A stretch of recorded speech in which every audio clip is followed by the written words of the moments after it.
welcome to the House of ZK Radio, which is a focused podcast and media channel exploring everything ZK, zero knowledge.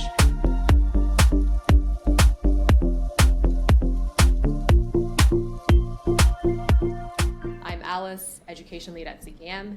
I'm joined here today with co-host Pavel, who's DevRel lead at ZKM, and our guest Rob, co-founder and CEO of Horizen Labs. We're very excited to have you today here, Rob. It's my pleasure. Thank you for having me. Yeah, of course. So why don't we start off with a brief introduction of yourself, Rob. So your story on how you got involved in the Web3 space and specifically focused on ZK. Sure, I'm happy to. I think that the ZK part comes from kind of the why I got into the space. So I was a physicist and mathematician in my early career. So I worked in the U.S. Air Force and what's today the Space Force, but back then it was called just Space Command. And I worked on satellites, radar systems, and launch vehicles, so rockets. Then I got into more operational intelligence, and I fell in love with Bitcoin, but I did so early on from like a philosophical perspective. It was more this idea of like separating money from state, and I was just kind of one of those lucky people that wanted a system that kind of and I hesitate to say opt out because I'm very much part of the U.S. economy and global economy, but I do think it's really healthy for the world to have kind of competing like alternative financial systems. And when I saw Bitcoin, I just absolutely loved the idea of programmatic money. It just made a lot of sense to me. Or I guess Bitcoin's not really the programmatic money part of it, but cryptocurrency. And then it afforded me the opportunity. At the time, I was living in and working in Afghanistan, and it afforded me the opportunity to take some time, switch gears in my career, and dive into, well, for me, it was academia. So I wanted to go back and do research as a PhD student in 2014. So I left that previous career, and I was lucky enough to be able to do my PhD dissertation in crypto finance, which is pretty cool.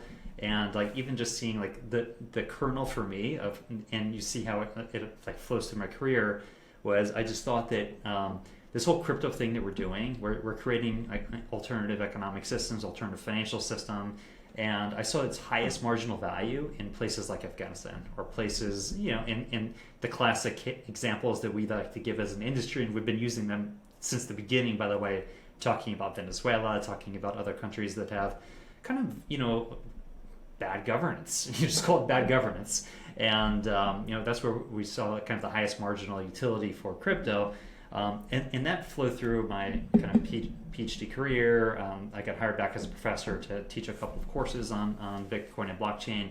And then I founded Zencash back in 2017, or co-founded Zencash with a buddy of mine who's another brilliant guy who's a naval nuclear engineer. And we just wanted to create a different take on the privacy coin technology that Zcash brought to market. So I think technically we're probably maybe the third ZK project to hit the market, which is kind of cool. And it's nice to be like, to go think back to those like old school days of what it was like to innovate in this industry back then. But then, my company, Horizen Labs, launched in 2019. Basically, we were like an anarchistic, community-driven project from 2017 when we launched, to then realizing, well, we need to raise some capital and build a professional team and hire engineers and all that to innovate. So we did that, raised some capital, launched Horizen Labs, and we've built a phenomenal cryptographic engineering group, within it, and experimented in ZK since then in some really interesting ways. And now we're launching, relaunching what was Zencash, now called Horizen, is like a Horizen 2.0, which is like an interesting play in the ZK app space. And we're also launching what we think will be an important piece of infrastructure for ZK called zkVerify, which tackles very specifically the verification problem in the industry. Yeah, great. Thanks, Rob. And really liked how you first started off in the industry by falling in love with the philosophies behind. It's important. Yeah, definitely. Yeah. I think everyone here should really be here for like the why behind. I'll give a little insight actually on that, and sorry to talk so much, but I have my CTO and head of product here in my house this week. We're brainstorming. We're doing like a little offsite onsite thing, and we're brainstorming what to, where to go with the platform next year. And we're doing this big taxonomy of the ZK space. Like, the brilliant CTO Zane was like going through taxonomy of research in ZK. That's gone from research from a couple of years ago into production like over the next year, and just looking at like what are the gaps in the market. Like the exercise that we're running though, like after all of this of like going through research papers and like going through the products, going through the new virtual machines that are launching, going through the pieces of infra and everything, and like looking at trends and trying to predict where we think it's going to go, it came back to well, what are we around this table actually passionate about? Why are we here? Right? Are we just trying to carve out, like squeeze out the next marginal improvement on some efficiency gain on something, or are we trying to actually like solve a bigger problem? And it was cool to like go back to our roots. So I do think that the philosophy thing really matters, and I think that ultimately the culture in this industry really matters. Yeah, definitely agree. And so you mentioned before that you had quite a few different experimentations with ZK. So first with Zencash, and then building zkVerify, and then soon launching Horizen 2. So I'm wondering more about your long-term vision for the ZK space. Like, what's your broad vision for the space, and how do you see it evolving in the next 5, 10, 20 years? Well, I mean, it's hard to predict even next year. Like this this workshop we're doing here at my house is like, what do we think next year is going to look like for ZK? We're actually making like bets. We haven't put money on the table yet, but it's more like, will there be a Bitcoin layer 2, in production? Will there be, I don't know, like a variety of different things? I will say that the boldest prediction though is, and it's not me making this up, and maybe it's not even her, but a friend of mine, Visionaries, she's I think a famous cryptographer. You guys probably know her. She's launching the Fermat network, and it was A16Z back company. It's a decentralized proof generation network, and she's been out there publicly saying that her prediction is that ZK is going to replace blockchain. Basically, like if we can have succinct proofs of everything, ultimately we could do that for like chain state, forward state applications, for whatever. Will we actually need to be ordering? Like it goes to the point of like why even have a blockchain? This like funny blockchain like architecture. Do we need to order transactions in this way? Do we need to have some sort of like crypto economic consensus to guarantee security? Do we need liveness and like all these other properties that we get from blockchain? Can we actually replace that with proofs?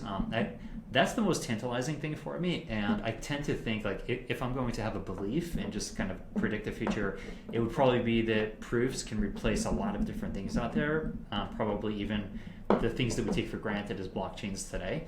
So that's the biggest prediction there. I would say in more proximate predictions, and I don't know how useful this is, but when you look at projects that are just kind of in various stages from R&D to dev nets to test nets to soon to launch, it's like we think about the value chain of ZK, like everything from generating having a transaction that generates a proof.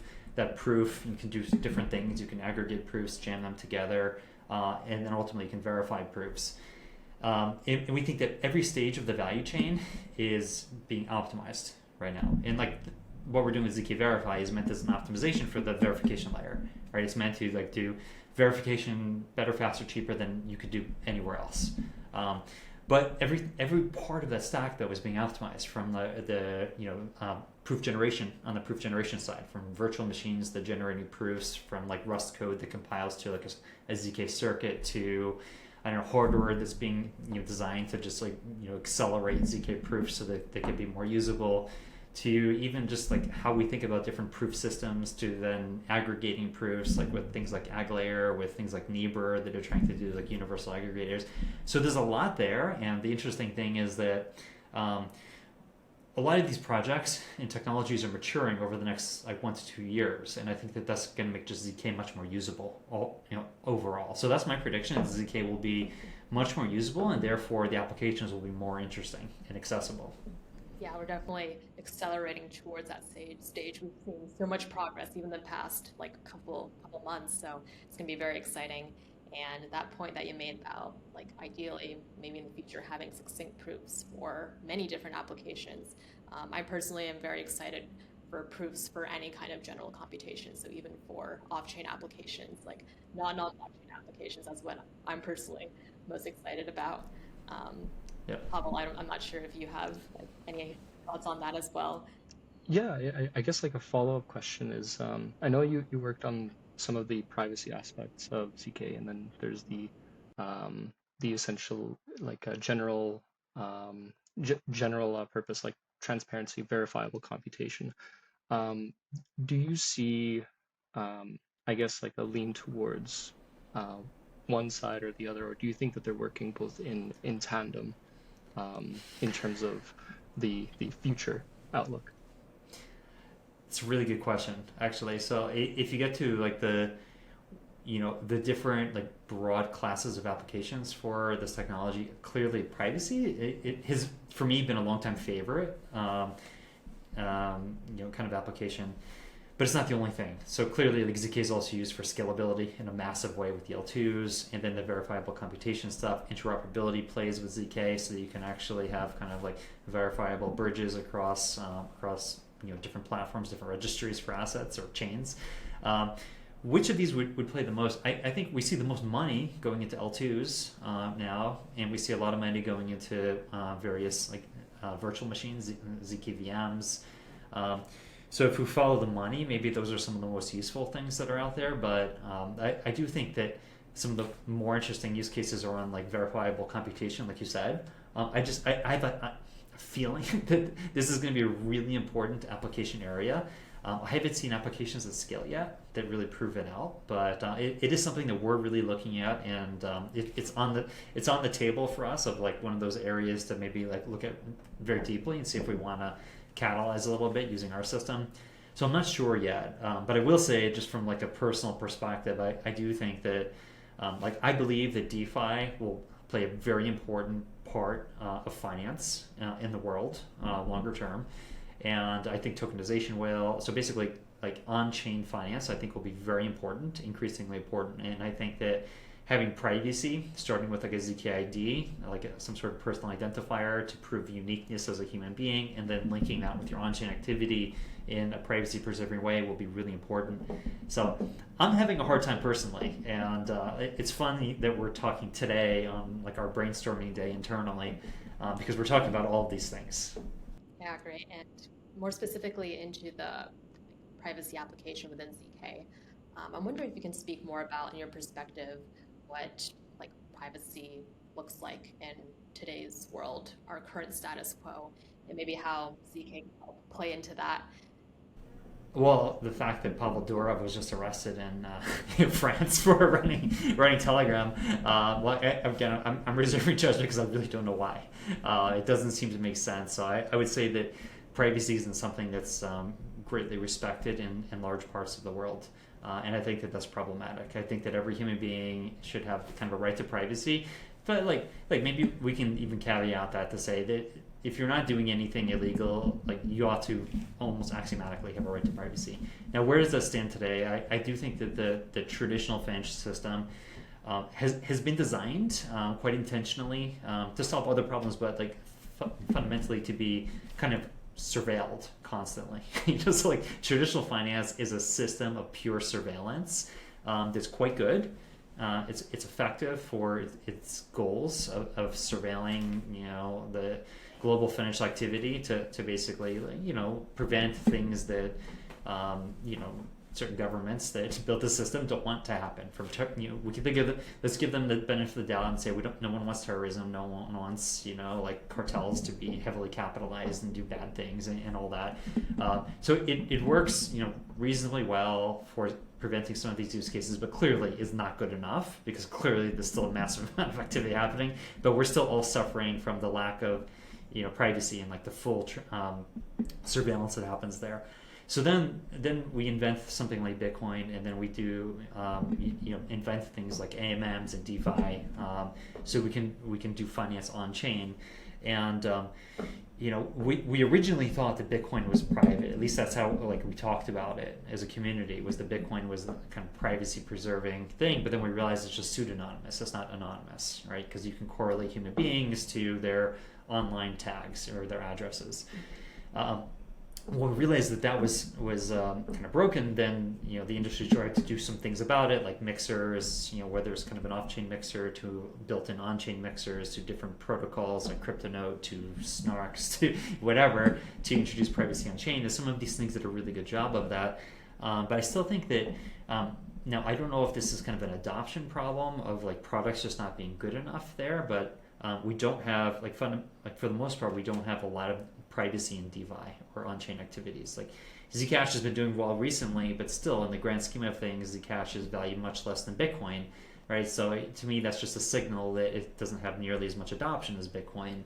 So like, is this just kind of revealed preferences of humanity saying they don't care about privacy? I don't know, but I do think that like I feel that we have a mission to just layer privacy into the industry more. We work with some phenomenal partners. I'll call out one of them. It's called Singularity. It's a DeFi wrapper around public liquidity pools, so that you can trade, anonymously, in a reg compliant way because it's integrated with various ID systems. So you can actually have like KYC, AML there. But still, like we're in the nascency of all these things, and I would like to see a lot more of it. Yeah, definitely. And you mentioned a bit about like the barriers for adoption for privacy compared to say something more mainstream like what we see with Bitcoin.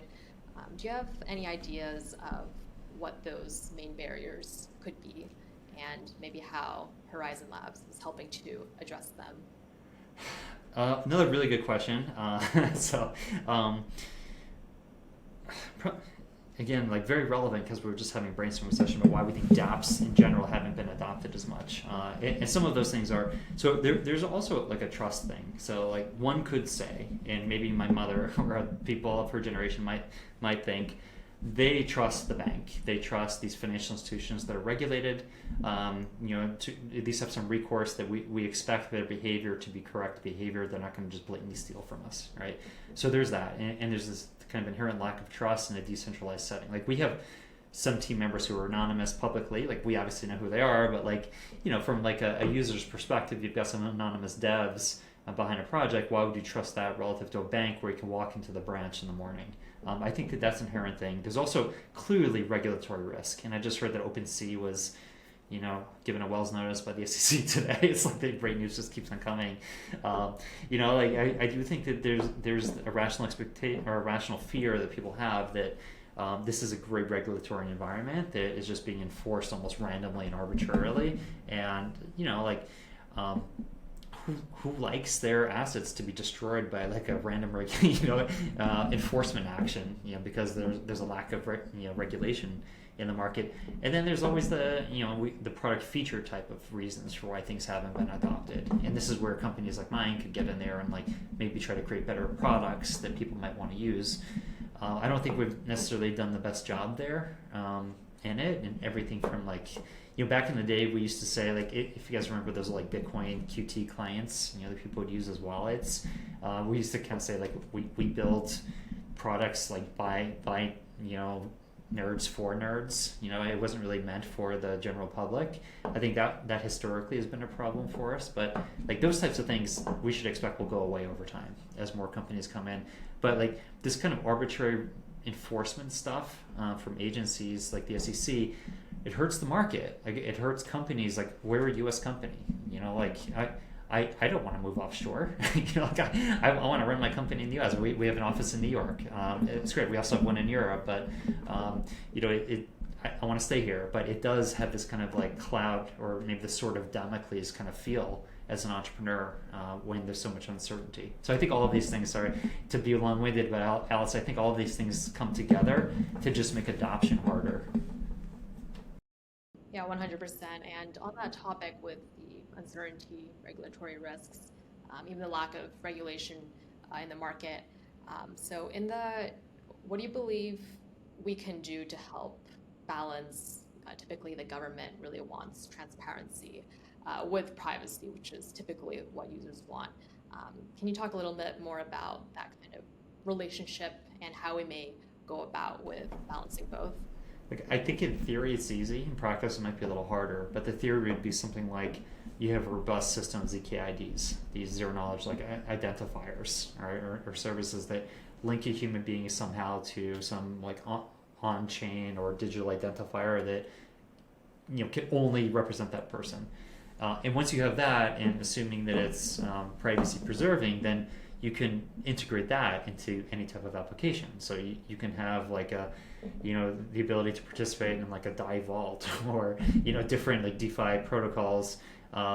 You could gate them in some ways, like if you wanted. And I'm not saying that I would love to see this, but you could definitely then create like privacy preserving DeFi protocols or privacy preserving whatever, that's reg compliant, just via the KYC AML thing that would happen at the zkID level. So that's why I think these IDs are so important for the industry. And it's so important that they be privacy preserving. And that's why I think they should be zkIDs, not just kind of other types of identifiers. I mean, we could generate any kind of identifier we want, but I think that it really has to be zk, like privacy preserving. There's a clear example of like WorldCoin, like link that to biometrics. Very controversial for different people for different reasons, but I mean something like that, it just proves the uniqueness of a human being. I think is just fundamental to this industry getting adoption. Yeah, Pavel, do you have any thoughts or any other follow-up questions regarding this area before we shift into more of what Rob's building with Horizen? Yeah, I think for the most part, like the privacy preserving and then making sure that things are regulatorily compliant, like having potentially like a proof of that the reserves have not been touched, or at least like the problem with Tornado Cash was that essentially everything went into one big pool, and that includes like the things that are not like sanctioned funds and all of that. So having like a proof that the money didn't touch essentially certain types of flagged.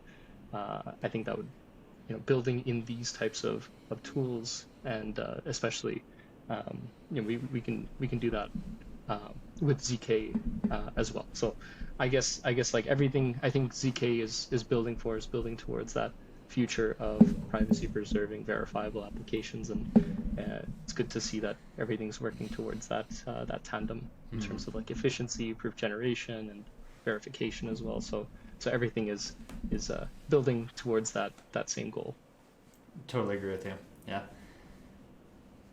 absolutely. And I do like I feel like this connects a lot with what Rob, you said previously, of the entire like zk value chain, from the generation, verification, and all those steps in the process, how we're now very closely trying to optimize each one of those steps.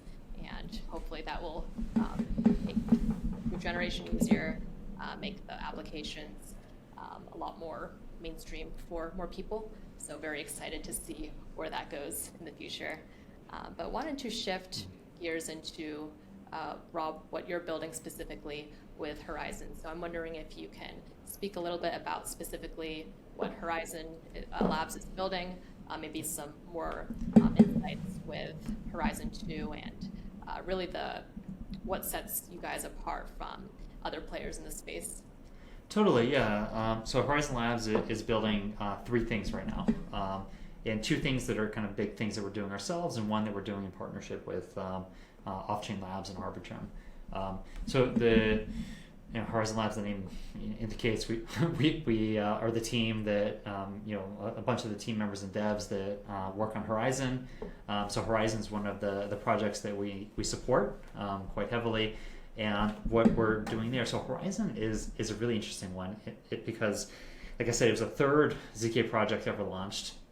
Yeah, it was a privacy coin back then, but the community since has basically pivoted after all this regulatory uncertainty, said we don't want to be a privacy coin, so it changed from being a privacy coin, and actually we're relaunching it as to fill up a particular gap in the market of like everything that we're seeing being built right now, from like these zk EVMs to zk VMs, right?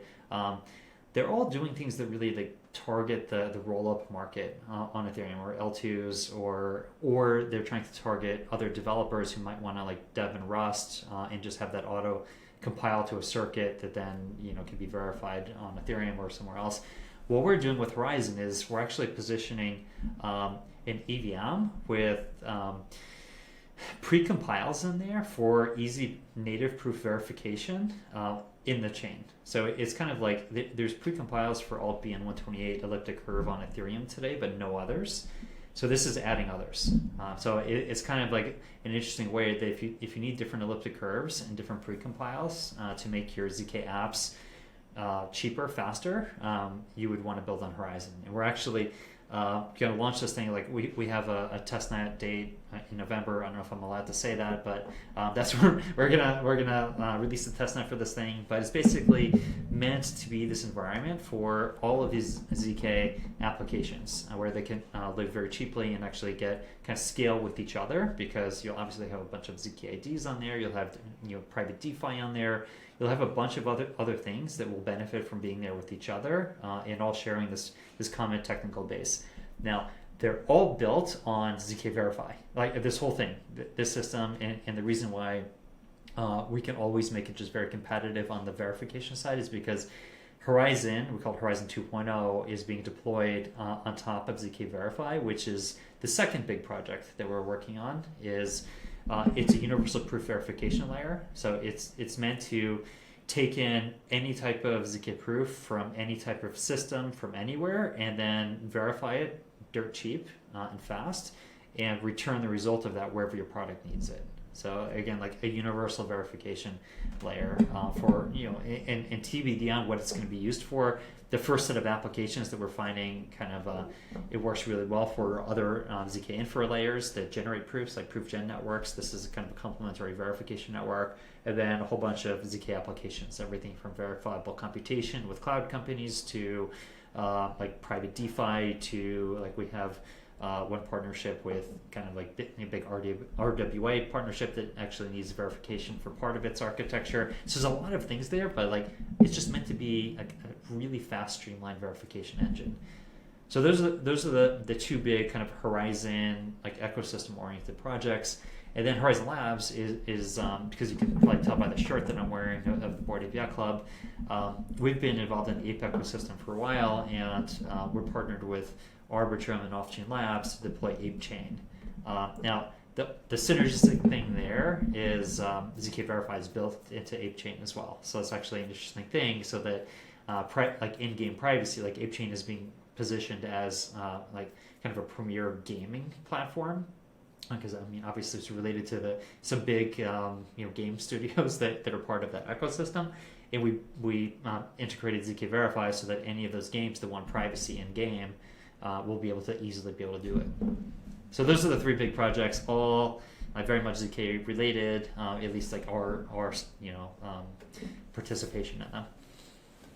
Yeah, thanks, Rob, and thanks also for explaining the relationship between zkVerify and Horizen, how that ties into Horizen Labs. That was something that I was going to ask you about as well, but thank you for that. And I really like how you're also focusing more specifically on the verification aspect within the value chain of zkProofs. I think that's very valuable.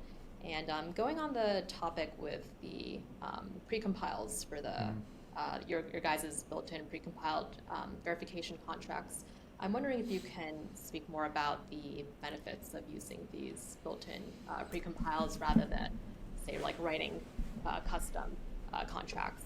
Yeah, so I mean, they're shortcuts basically to do the verification, and they're just dirt cheap and fast. So you can actually do a verification request in like milliseconds with precompiles. And you're doing this, so clearly like Horizen's not Ethereum, we don't have the congestion there, so we don't have the same kind of gas congestion and cost that Ethereum was. So it's already cheap, but this is meant to make it just orders of magnitude even cheaper and faster.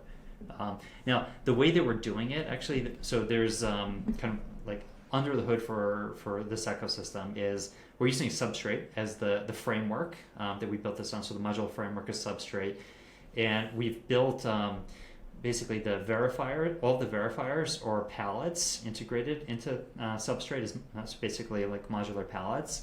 And what's cool about that is that this is all like a forkless upgrade type of environment. So we can always stay on the innovation frontier. Like our team can integrate a new palette in like 1 or 2 sprint cycles, which are like every 2 weeks. So basically if new cryptography or new systems invented, we can integrate it like in less than a month without having to do a hard fork. So we're just always going to be very current on new proof systems.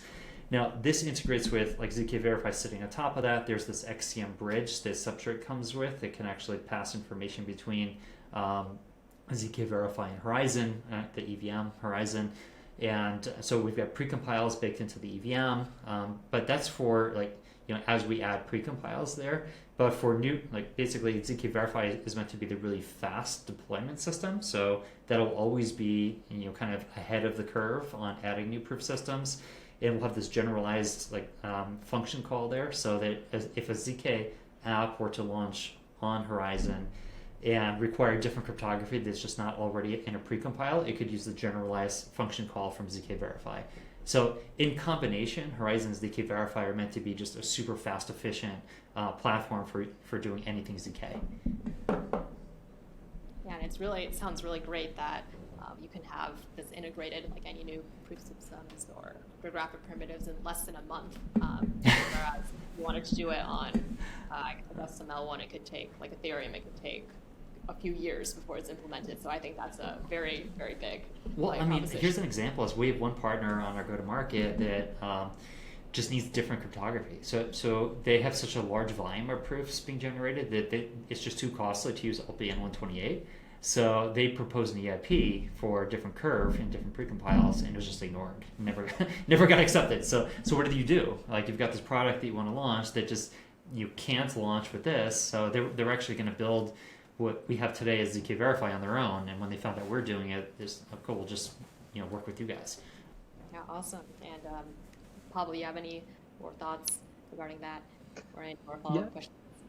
Yeah, and I'm assuming like the results of the verification. So if I were to have an application built on Horizen and essentially the proof was verified on Horizen, I could still use the zkVerify to essentially propagate it to different blockchains as well. Is that correct, or is that, or could I be mistaken? Yeah. So in order to have it it's interesting. Actually, probably you picked up on one thing that I didn't mention was actually we think one of our value props for verifying with zkVerify is it's like a one-stop shop for verification that we can propagate it anywhere, right? Which instead of like WorldCoin today, I guess it was too expensive for WorldCoin to operate on Ethereum, so they moved over to Optimism, and they're still getting kind of like 1/3 of a dollar, I think, 1/3 of a penny per verification, which is great on the cost side, but at the same time, like those proofs are being generated and verified on Optimism and only Optimism, right? Whereas if you were to verify with zkVerify, we're broadcasting that to the world. So it's a different model. The thing is, so if you were to run your app on Horizen directly, and you'll have a choice. You'll have a choice running the app there to use the precompiles natively there, which would be faster than routing the request to zkVerify because it's just native there. But it wouldn't be as cheap, and it wouldn't propagate everywhere else. So you have a choice as an app dev of what's important to you. And I think this is what's really important for the industry, is to be able to like segment and like provide parts of the market with what they actually need, because not everything's relevant to everyone, right? Like maybe like a zk ID wants to be propagated everywhere, so that ID could be useful in every ecosystem. But maybe some application may only be valuable on Ethereum. I don't know.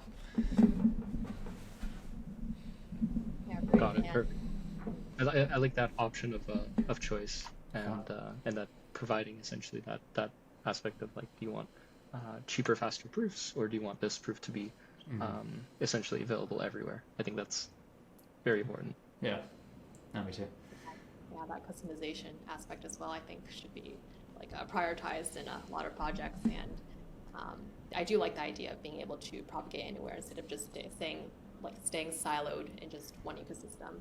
And that's very important for especially a lot of like people wanting to build some cross-chain applications. But so we were talking a lot about the verification aspect. I wanted to ask more about the proving aspect, so specifically the different like proving mechanisms that Horizen currently supports. So I saw that Horizen offers multiple options for developers. I'm wondering if you can also speak about like why that's important to have these multiple options, kind of intention behind there. Totally. I mean, like the vision is to offer any type of proof system. Eventually, like every proof system that anyone that matters, we want to be able to offer. We did bake into, so just speaking on the zkVerify side initially, because that's already on testnet, and this Horizen 2 concept will hit testnet in November. But we integrated, we started with FLUNC to support the Polygon CDK, then we added Boojum for zk Sync era. We added Groth16, obviously, because everyone uses Groth16 proof type.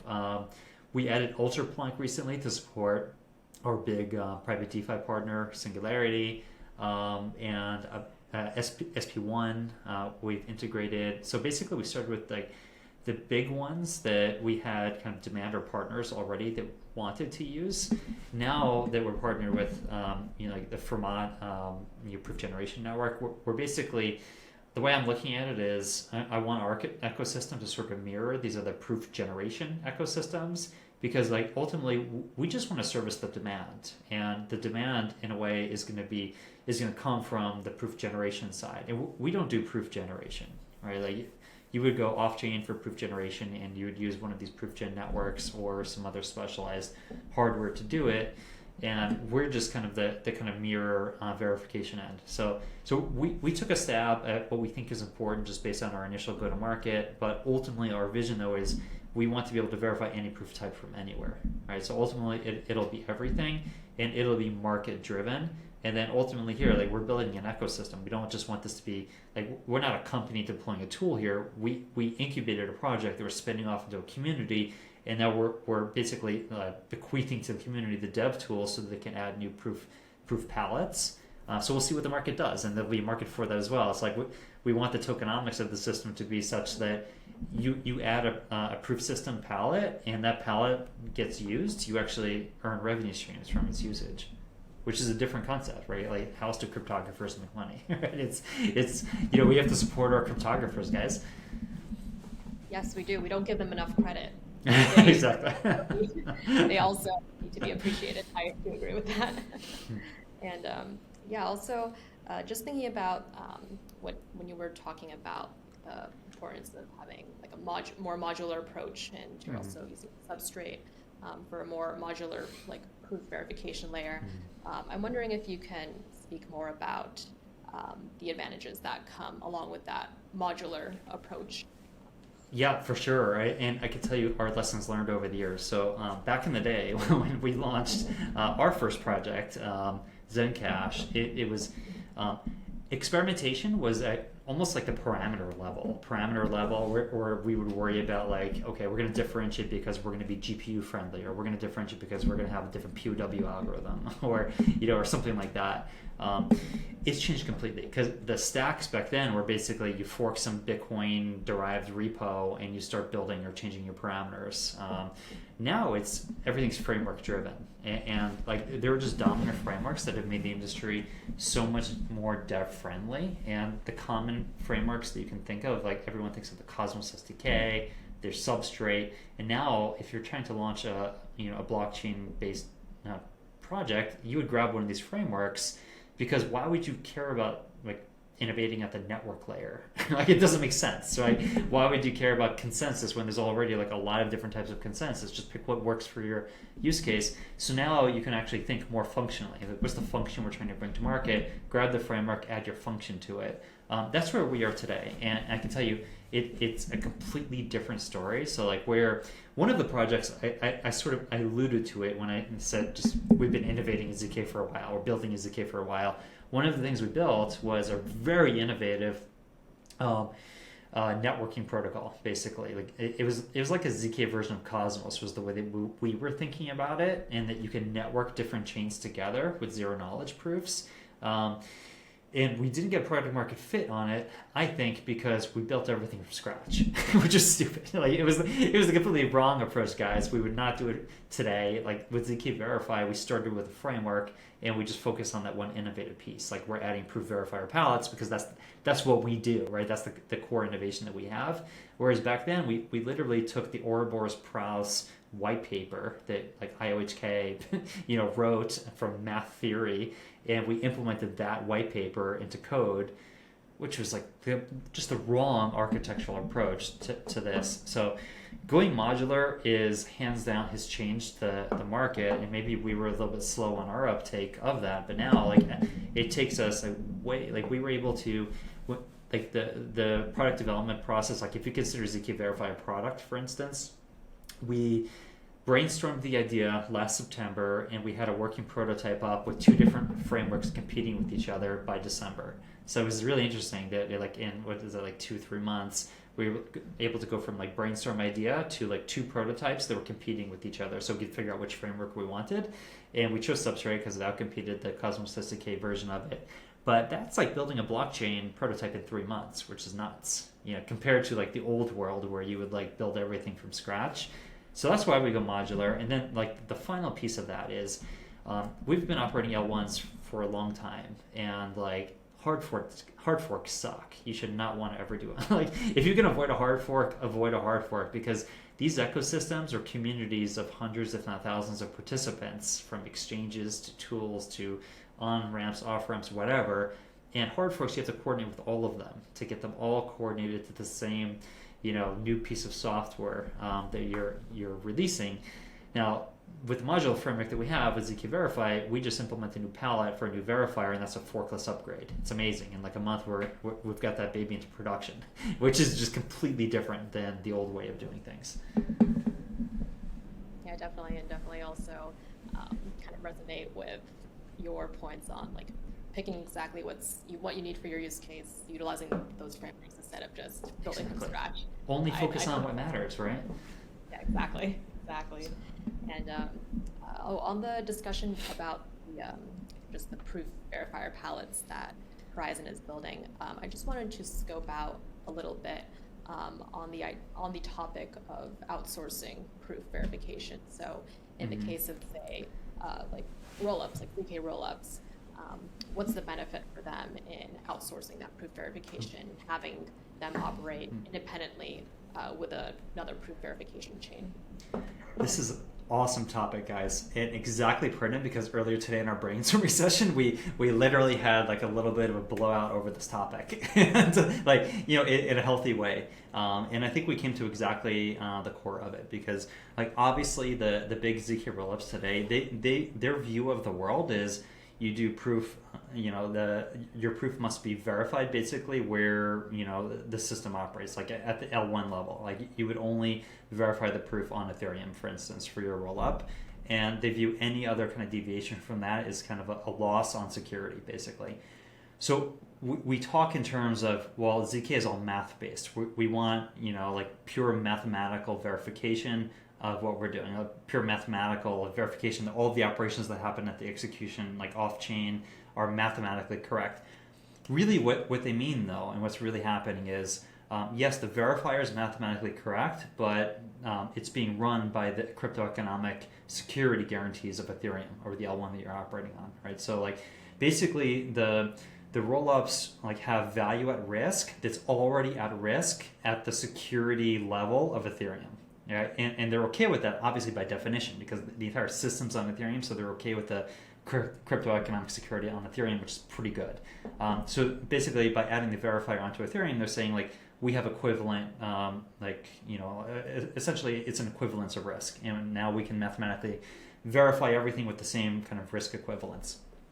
If you bump that off-chain, by definition, so like wherever that verifier is sitting, you run the risk that it is operating correctly, that the people running it are behaving. And with zkVerify, that means you have to trust the zkVerify network is correctly behaving. And then there's a bridge, obviously, where the information gets passed back to Ethereum.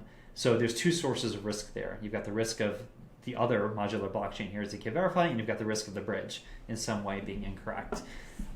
So definitely you're doing a trade-off here, and what you get for the trade-off is cost savings, big cost savings, right? So it's just really a matter of like product market fit of like what segment of the market is okay with trading off that, because for sure it's not that it's pure math by having your verify on Ethereum, because you still have like, if Ethereum were ever breached in some way, like you can manipulate the verifier, right?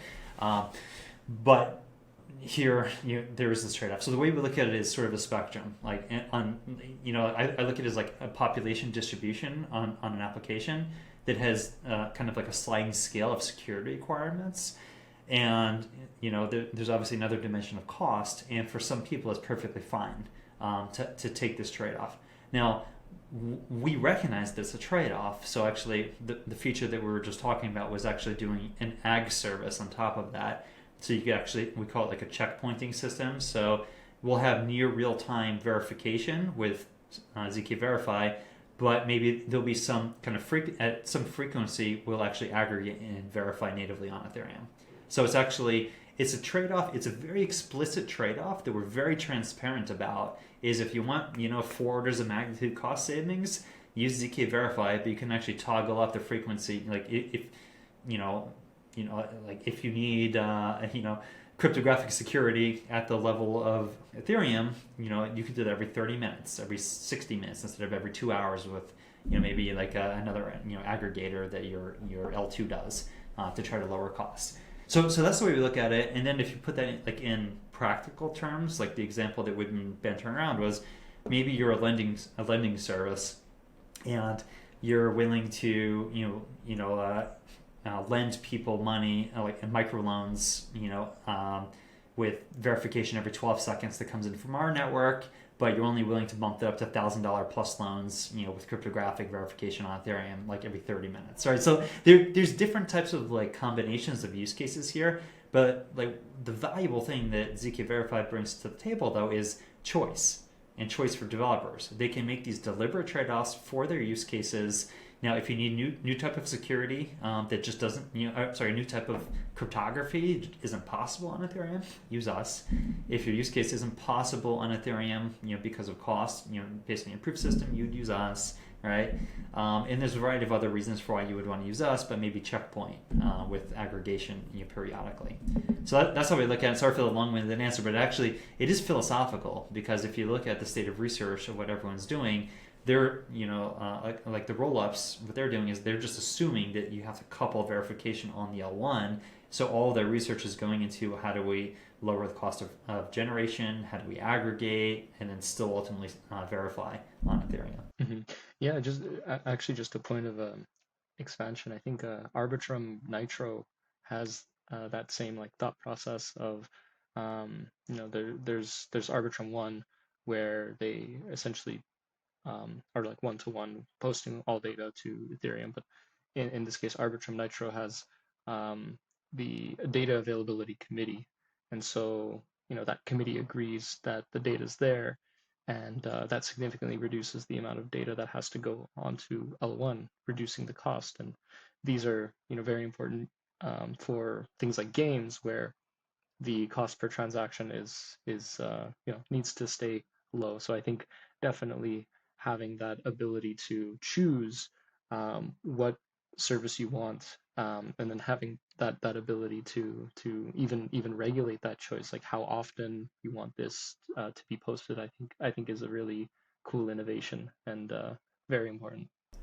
I really appreciate that, because when we first started pitching this idea, like earlier in the year, people were like, well, why would you ever want to do verification off-chain, off of Ethereum, right? Now people get it, and they get that there actually is, definitely a market for it, and definitely like that sliding scale of what fits your use case. I think people are realizing matters more.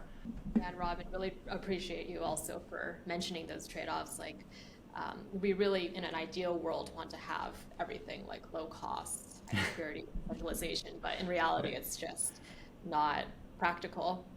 But I really do appreciate you mentioning those trade-offs, and then also providing that choice, depending on the use case that you're building. I think that the choice aspect should really be emphasized in a lot of what our projects are building.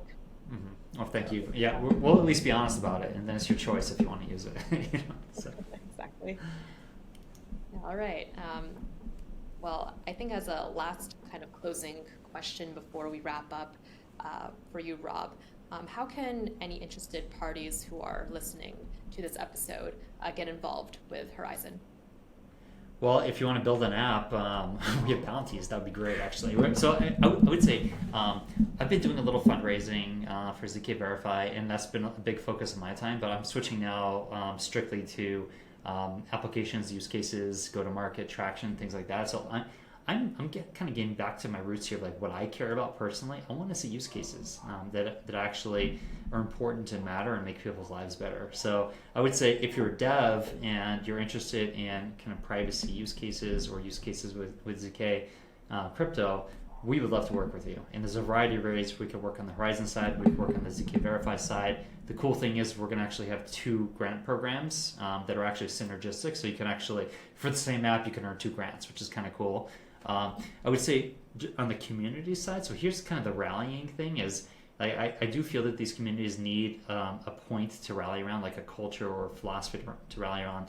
Right now, for me, it's privacy. So like, not that like Zen's not a privacy coin. We kind of dealt with that thing, but we've shifted. But still, privacy is super important, and I think that's one of the big application areas of this type of technology. So if you're interested in that as just a community member, as someone who evangelizes the importance of privacy in the world, we would love to have you in our community as well. So come hang out with us, like literally any day on Discord or Telegram.